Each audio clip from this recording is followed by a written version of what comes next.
네, 반갑습니다. 5번째 시간입니다. 이번 시간에는 사고 차량 내부 및 외부 손상 조사를 살펴보겠습니다. 교통사고가 일어나게 되면 탑승자가 어떻게 운동하는가를 살펴보면 차량 자체는 급감속을 일으키게 되고 탑승자는 관성에 의해서 충돌 전의 상태를 유지하려 합니다. 즉, 충돌 전의 속도대로 계속 움직이려 한다는 것입니다. 그래서 2차로 차량 내부의 다른 장치들과 충돌을 하게 되고 큰 부상을 입게 됩니다. 브레이크를 밟으면 탑승자가 앞으로 숙여졌다가 다시 뒤로 숙여지는 것이죠. 그래서 충돌 후의 탑승자의 운동 방향을 보면 충격 외력이 작용한 방향의 역방향입니다. 탑승자가 앉아 있어서 충격 외력이 발생을 하면 앞으로 갔다가 다시 앞에 부딪혀서 뒤로 가게 되는 이런 현상을 나타내게 되는 겁니다.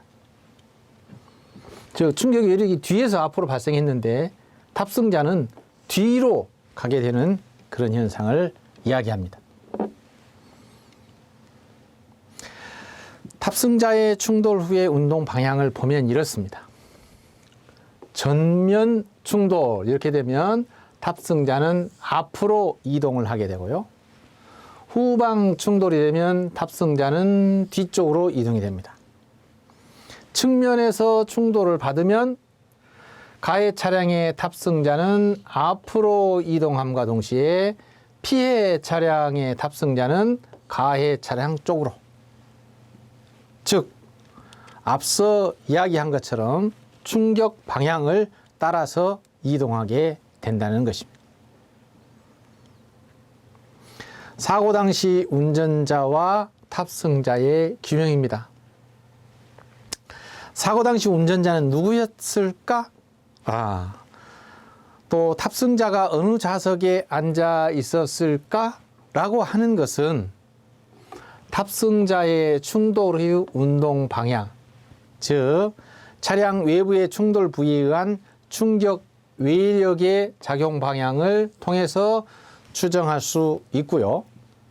탑승자들의 신체의 상처 부위를 살펴보거나 탑승자들의 최종 위치, 차량의 최종 위치, 탑승자의 신체가 부딪힌 차량 내부의 손상을 과 같은 정보들을 종합하여 사고 당시에 운전자가 누구였는지, 탑승자가 어느 좌석에 앉아 있는지를 판단할 수 있다는 것입니다.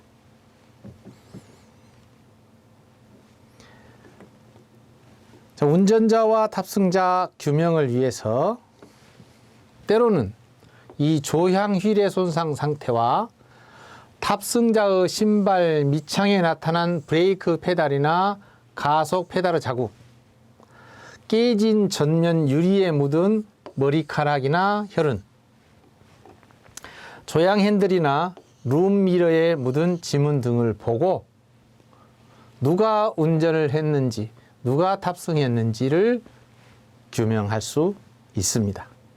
그 중에 하나 예를 들면 가속 페달에 자국이 없는 사람은 운전자가 아니다 라는 것이죠. 앞 유리창에 2군데에 묻은 머리카락 혈흔 중에 A의 혈흔이 여기에만 묻어 있다면 여기는 A가 여기 탔다는 증거고 B는 운전을 했다는 증거이기도 합니다. 안전벨트 착용 좌석 쪽 차체가 심하게 찌그러졌다. 심하게 찌그러졌다.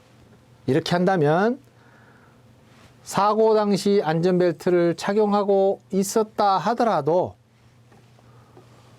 머리나 안면부에 상처를 입을 수 있고 하체에도 부상을 입습니다. 안전벨트를 착용한 탑승자가 하체를 심하게 다치지 않았는데 머리나 안면부를 심하게 다칠 수는 없기 때문입니다. 만약 머리나 두부나 안면부를 심하게 다친 사람이 하체나 다른 부위에 상처를 입지 않았다고 한다면 좌석 안전벨트를 착용하지 않았을 개연성이 크다는 것입니다.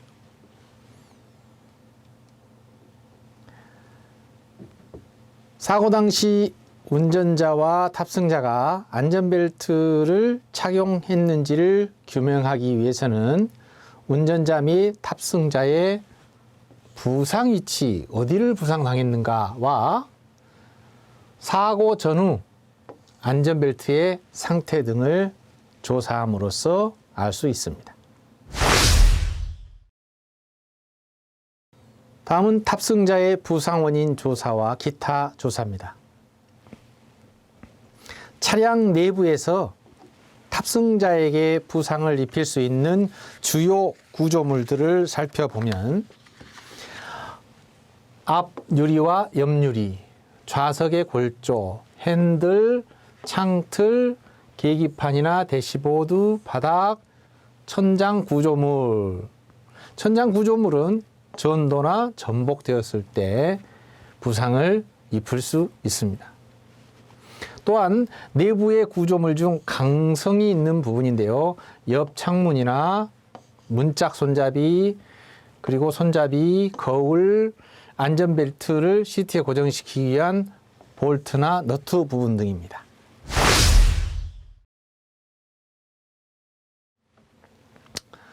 차량 내부 계기판이 붙어 있는 각종 계기를 조사할 때는 대형 차량과 소형 차량, 그다음에 대형 차량과 오토바이가 이렇게 정면 충돌을 하게 되면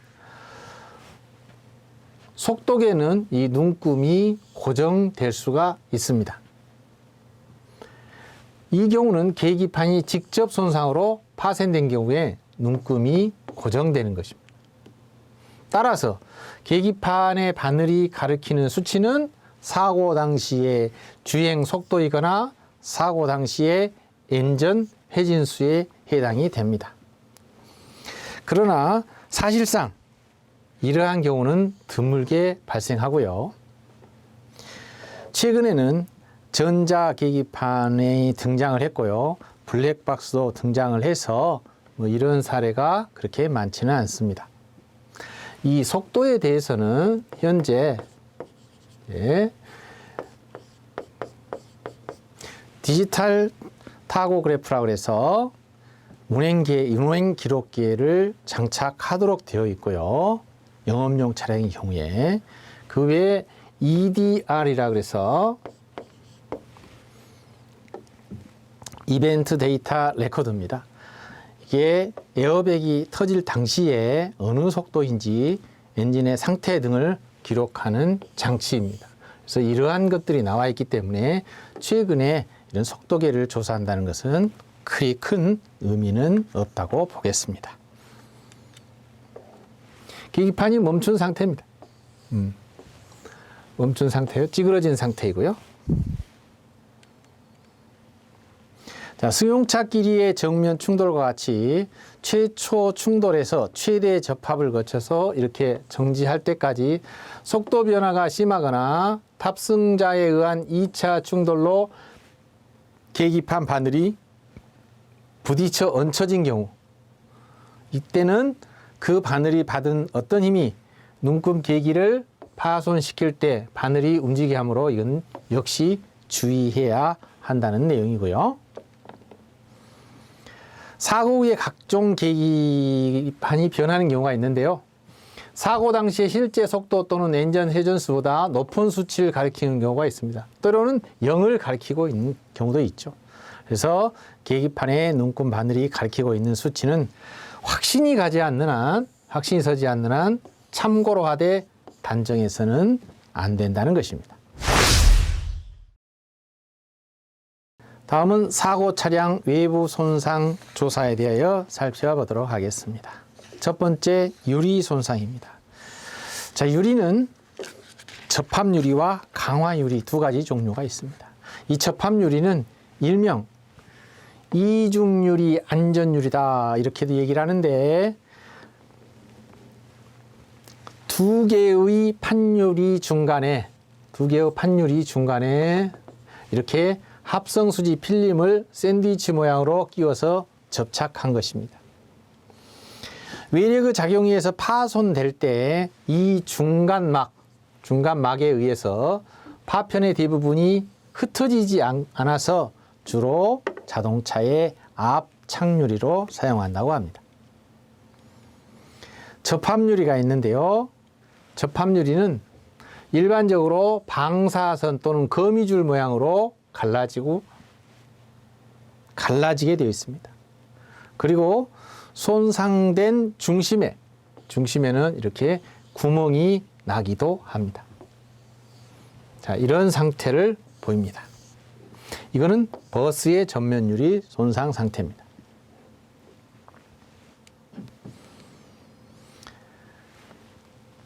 접합유리에서 간접 손상의 균형 상태를 나타내는 때도 있는데요.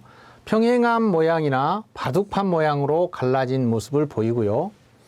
정면이나 측면 충돌이 있을 때는 차체가 뒤틀어지거나 밀리면서 이런 간접 손상의 형태를 보인다고 합니다.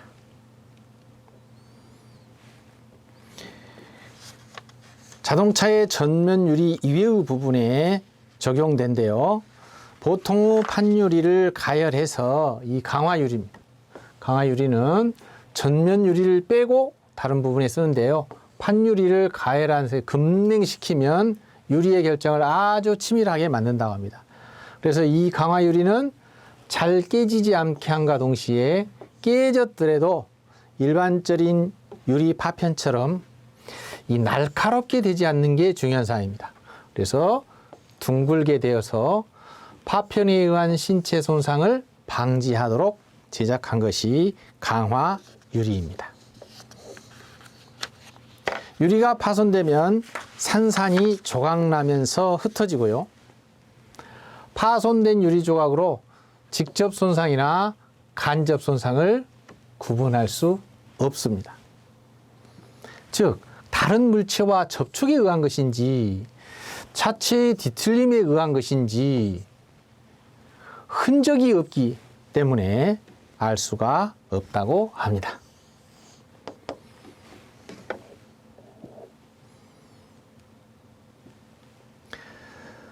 차량이 충돌한 다음에 최대 결합이 될 때 차량 하체부에 보면 차체가 밑으로 밀리면서 노면과 접촉하게 되는데, 이때 노면에 패인 홈이나 긁힌 자국이 나타납니다. 이 흔적을 사고 차량의 하체를 들어 올려서 접촉한 부위와 함께 찾아야 하는데요. 노면과 접촉한 사고 차량의 부품 상태를 통해서 이 차량 하체부의 내용을 파악할 수가 있습니다. 파손 형태를 파악할 수가 있는 것이죠. 대개 접촉면이 심하게 마모되었거나 닳아 있고요. 또 볼트 등의 돌출된 부분이 휘어 있을 수도 있고요. 또한 충격으로 인하여 차체의 하부에 변형이 생기기도 합니다. 차량 하체부에 이런 변형 부임, 파손 상태를 보여주고 있습니다. 사고 직후 차량 하체부를 점검할 때는 만약 광택이 죽어 있다면 충격 부위다 이런 걸 알 수가 있을 거고요. 다음은 색깔입니다. 마찰이나 열이 발생했다면 연한 갈색이나 푸른색을 띈다고 합니다.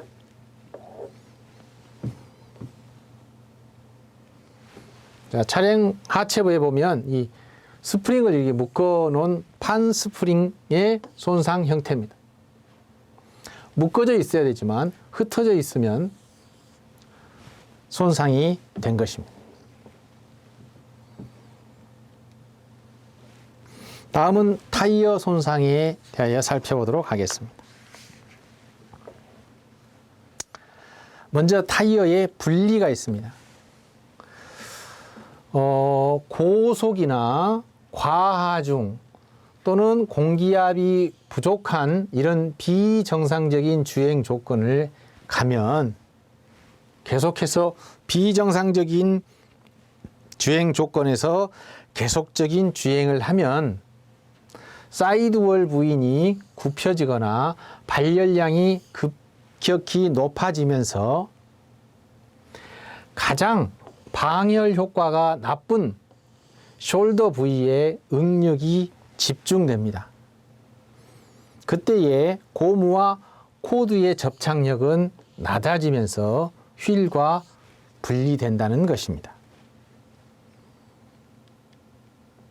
발생 원인을 보면 공기압이 부적절했거나 짐을 많이 실었거나 과속을 했거나 급하게 코너링을 했거나 공기가 유입됐거나 또 이물질이 유입됐거나 이상 발열이 일어났거나 접착이 부적절했거나 외상 및 충격이 있거나 펑크 수리를 부적절하게 했거나 스탠딩 웨이브 현상, 과하게 흘러가는 현상을 말합니다. 다음은 파열이 있습니다.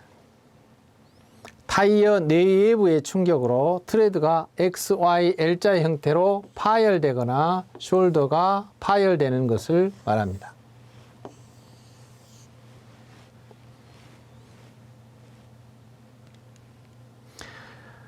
발생 원인은 공기압이 과다했거나 과하중인 상태에서 고속 주행하다가 장애물에 충돌했을 때 트레드와 숄더 부위가 터져 나가는 경우라고 합니다. 다음은 코드 절단입니다. 코드 브로큰업 또는 카카스 브로큰업 이렇게도 얘기합니다.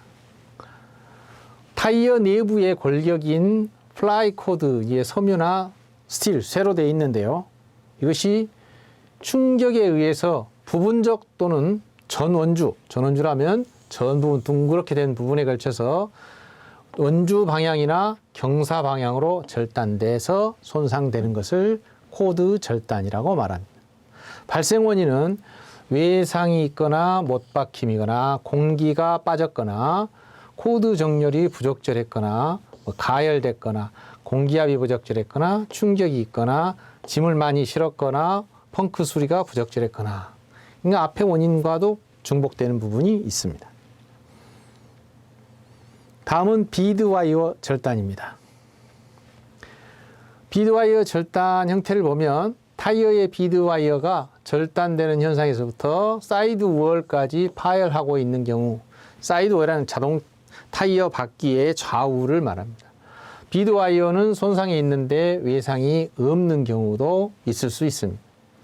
발생 원리를 보면 결속 불량이나 굴곡이나 변형되거나 녹슨 불량 림, 이 림에 의한 원인도 여기 하나 중에 하나입니다. 공기압이 부적정했거나 과부하, 주로 많이 나오는 것 중에 하나죠. 타이어 탈착 시의 불량 작업, 이런 것들이 원인이 돼서 비드와이어가 절단될 수 있다는 것입니다. 비드 파열, 버스트가 있습니다.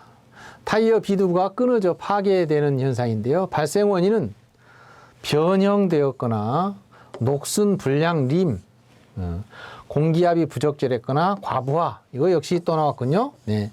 타이어 탈착을 할 때 작업 불량, 그다음에 브레이크 드럼의 과열, 이와 같은 것이 비드 파열을 일으킬 수 있는 원인이 된다고 합니다.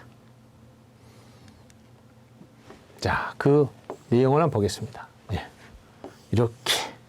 예. 다음은 타이어의 컷 절단입니다. 주행 중에 노면에 돌출물이나 물체, 돌, 금속, 못, 유리 조각 이런 거 위를 주행하다가 이들과 접촉에 따라서 타이어의 절상, 끊어짐, 자상, 찔림, 찰상, 긁힘 이런 손상을 입습니다. 절단은 처음에는 작지만 그 후에 사용에 의해서 커지고 다른 손상을 일으키게 된다는 것입니다. 최종적으로 사용이 불가능하게 되면서 간혹 사고와 관련되어서 나타나기도 합니다.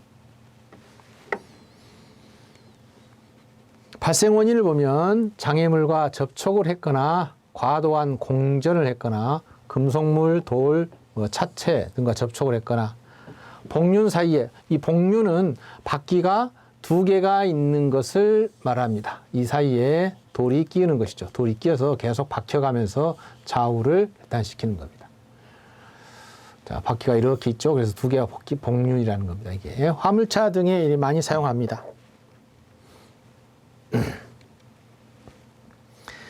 다음엔 러닝 플랫이라고 해서 끌림이 있습니다. 타이어 공기압이 매우 낮거나 이 펑크 등에 의해서 공기가 빠진 상태에서 주행을 했을 때 나타나는 현상이고요. 타이어의 사이드 옆부분에 이 카카스 코드가 뿔뿔이 일어나고 캐스팅이 파괴되어서 전원지에 걸쳐서도 코드가 손상되거나 이렇게 둥근 원주의 끝에 이런 부분들이 다 강하게 되어 있는 부분들입니다. 손상되거나 절단되는 현상을 말합니다. 손상 상태를 보면 카카스와 코드 종류에 따라 손상 상태가 다르게 나타나고 펑크 상태의 주행 속도나 또는 주행 거리, 하중에 따라서 손상의 정도가 다르게 나타난다고 합니다. 트럭 및 버스용 또는 소형 트럭용 스틸 타이어의 끌림 현상을 보면 이 벨트 부분이 떨어져 나가고 또는 분산되고 카카스만이 남아있는 경우도 있고요. 또 공기가 급격하게 빠지게 되면 이 끌림 현상이 나타난다고 합니다. 발생 원인 보면 외부와 충격이 있거나 트레드부나 사이드부에 못에 의한 상처가 있을 수가 있고 트레드부 탈착 시 손상을 입었을 수도 있고 튜브나 밸브, 그다음에 밸브 코어에 공기가 누설되어서 일어나기도 합니다. 다음은 충돌의 흔적을 살펴보겠습니다. 먼저 외부로부터의 강한 타격 흔적입니다. 일반적으로 직접 파손 흔적만을 조사하여 사고 관련 차량의 손상 부위와 그리고 충돌 자세를 알 수 없는 경우가 있습니다. 이때는 파손된 부위에서 특정한 흔적을 찾아야 합니다. 흔적을 찾기에 가장 쉬운 것은 강타한 물체의 형태나 표면의 재질이 벗겨진 부분. 그래서 여기에서 희미한 자국을 발견하지 못하고 감각이 쉽기 때문에 각별히 유의해서 찾을 필요가 있고요. 충돌 차량의 접촉 부위를 나타내는 이 파손 물질을 보면 페인트 흔적, 혈흔, 타이어 루버, 이 고무 조각, 그다음에 흙이나 나무 껍질, 또는 보행자의 의류, 유리 조각, 그리고 피해자의 머리카락 등을 들 수가 있습니다.